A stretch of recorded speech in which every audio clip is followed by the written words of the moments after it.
quickly as possible. I'm currently having a quarrel with my little sewing machine, but whatever. So many bird's nests. I had to take the bobbin out, all the things, you know. But here we are. So double lined on the bottom, so nice and sturdy. And then we've got the little clasp. Oh my gosh, here we go. Yeah, clasp. So both of them are the same, except for this one has like the zigzag stitch with that color because I'd run out of white, but I got some more. So yeah, all I have to do is attach the straps, and I'm going to try to do that as quickly as humanly possible because I'm going to see them today. So gonna go ahead and do that now, but yeah, this is what they're looking like. I think they look pretty cute. Oh. Here are both the bags. I added a little handmade sort of touch, and whoa, ideally they're gonna be worn like this, so you can just be hands-free, or a little slouchy moment. But yeah, I think they turned out good. Don't worry, I'm driving. Okay, so I want to talk a little bit about hobbies now. I wrote something on Substack, and I'd like to talk about it with my hands and be able to really get into it, because I feel like this is really why I wanted to make these videos, because long story short, I am an only child. I was raised by a very independent Hispanic woman. We're from Costa Rica. I was born there. Sidebar. But she was the type of person that, for some reason, I don't know if it's because of her own experiences or maybe she just wanted this for me, but she never really let me just be like farting around and doing nothing. For some reason, she always, had something for me to do. So whether I was just sitting with her at the bank waiting for stuff, she would have a book for me to read. Or if I vividly remember if I was on a plane, she would have like paper dolls for me to read. She'd have a book for me, always something. And I think that that's where I got, or maybe that's where this began, really, me always having something to do, something to put my energy into. So on my Substack, I talked about hobbies, and to begin, I'll be able to share some of the visuals that I had made just by hand. I'll put them up on the screen, but first one, I talk about this energy exchange. So if you don't know, get to know, I work in mental health, and I have similar conversations to this one quite often, but in my brain, this is how I made sense of it. So I think of us being these amalgamations, beautiful, sort of complicated things, and we have these tendrils of energy. There is an exchange, right? You have a connection with a romantic partner, you get some of your needs met, maybe emotional needs, maybe needs like to be seen, things like this. So there's these different little tendrils, and we're connected to these different parts of our lives. And this graphic talks a little bit about what we can gain. So some of them can be just a pastime, some of them can be self-exploration, emotional investment. So that connection is made, we put energy or time into these things, and we get something in return. So I did, well, because of the work that I do, I have read a resource called Nonviolent Communication, which is, I would say, my favorite resource that I've ever read. And within that, it really teaches you how to be able to communicate in a nonviolent way, essentially just being able to talk through your observations, feelings, needs, and then come together. So if you're ever interested in that sort of thing, it's a very good resource. It's literally called Nonviolent Communication, so look into it if you'd like. But within those resources, there is a needs list. Premise is that when our needs are met, we have feelings. When our needs are not met, we have feelings. So it's our job to kind of look through those things. So we, over time, some of these connections are already chosen for us, right? Like school or having a job.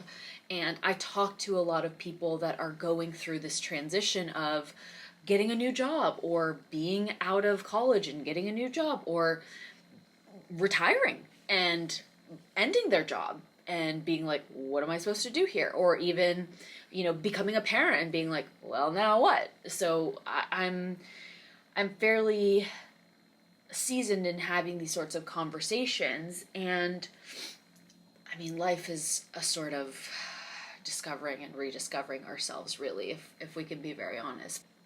Some of those connections are made without us knowing or choosing, and I think as we move forward in life, let's use the example of the work, right? So let's say I'm there and I'm connecting all of my energy to doing some work. One would think, okay, that means that my work is going to excel and I'm going to have all my needs met by my work. And I mean, I think we all know that that's not really going to work. And another example of me and putting all of my energy into a romantic relationship. Of course, as we can infer, that's really not going to work. So putting all that energy into this one singular thing is really not going to work. And a lot of the work that I do and I've done with myself is getting to know what sort of cocktail of these connections really works for me. And furthermore, which cocktail works at what time, not only within like my cycle as a woman who menstruates, but also as just a person that like knows themselves and is able to ride the waves of emotions and needs. So I think this sort of balanced photo of those connections, we've got like surfing, sewing, romantic relationships, family, volunteering, reading. I think it's so, I know I'm not saying something that is groundbreaking.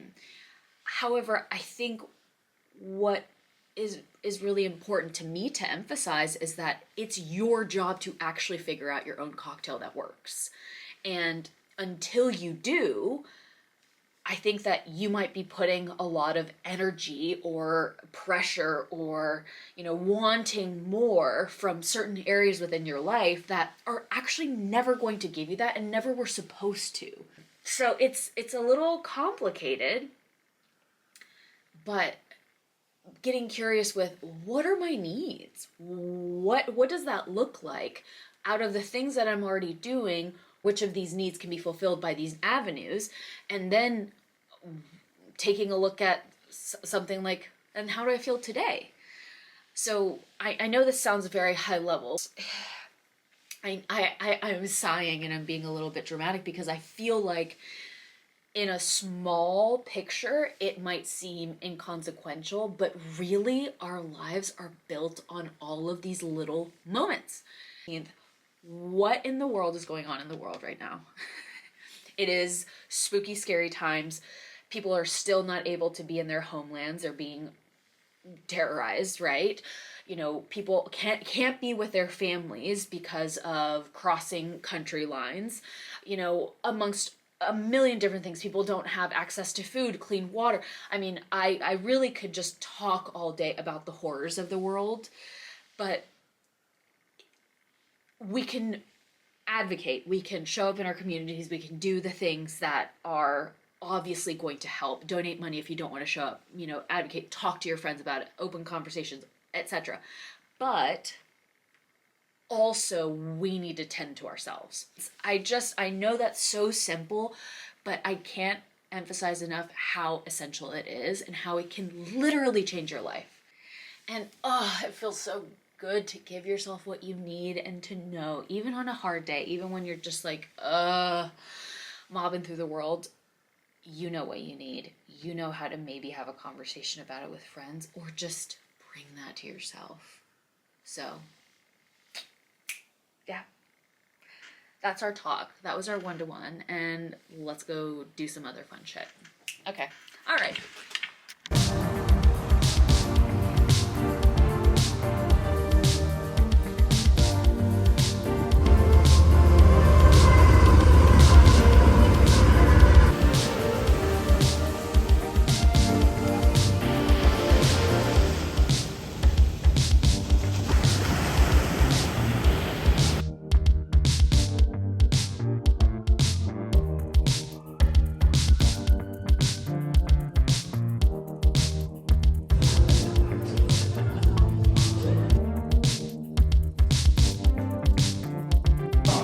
This performance highlights the importance of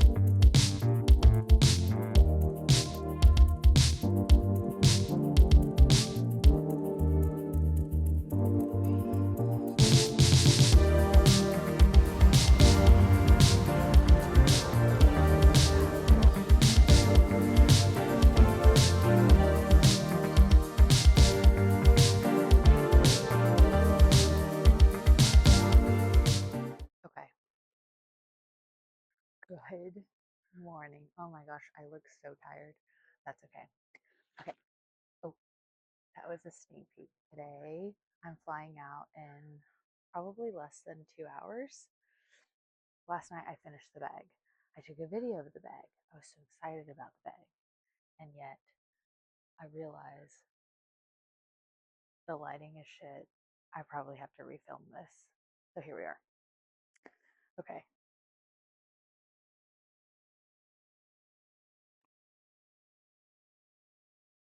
Oh. Oh. Oh my gosh. It's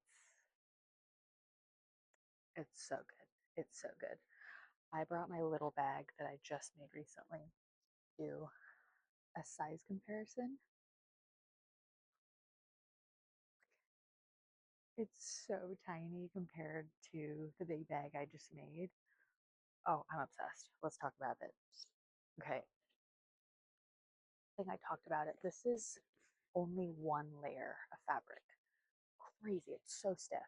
Like, it's much stiffer than this, and this canvas is doubled over. Wow. Okay. So one layer of canvas, and then I did bottom like reinforcement layer. I'm really learning with all of my canvas bags that I'm making. So yeah, I did inside pocket, sewed it down, and then outside pocket, sewed it down, and then I did the straps, and then I did the bottom. It makes sense now. It makes sense now, and it looks a lot cleaner. So yeah, I got.